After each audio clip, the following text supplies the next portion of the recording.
আসসালামু আলাইকুম বন্ধুগণ, সবাই কেমন আছেন? মাকল কালদের আসলাম বীজ দিতে। প্রায় 1.5 কিলোমিটার হাইটালছি পথ, মানে রাস্তা পরিবেশ অত্যন্ত খারাপ। মোটর সাইকেল এক জায়গায় রাইখা আসলাম। এই যে আমার হাবু ভাই। কি হাবু ভাই, কিরম আটলা? অনেকটা হ্যাঁ, অনেকটা হাইটালছ।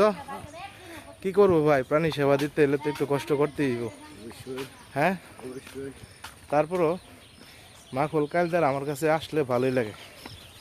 রাস্তাঘাট লাগে। কি কোন ভাই? হ্যাঁ, কত মিল আছে, মাখল কালদার আসলে আমার ভালো লাগে। কত মিল আছে। আপনি কি এইখানে নাকি? যাবার চাইছি আচ্ছা। হেবেতে আমি ও যাবে তাই সেবারই রইল কামে। হ্যাঁ আমার চাচা ওরে ভাই, আনি তো একটা ফাগুন অনুষ্ঠান, ফাগুন কি মেলা করি, বড় মিষ্টি বড় মেলা মুখী যান না? বেসরি গাজা বুঝছেন। ও হেটা করুন। হ্যাঁ আচ্ছা, সমস্যা আমার নেই। গ্যাস। ওকে ওকে, তো সবাই ভালো থাকবেন। হ্যাঁ ভাই ভালো। ভাইয়ের সাথে একটু ফানি করলাম আর কি। আচ্ছা না এটা এটা কিচ্ছু হ্যাঁ? না, এটা কিচ্ছু না। ঠিক আছে।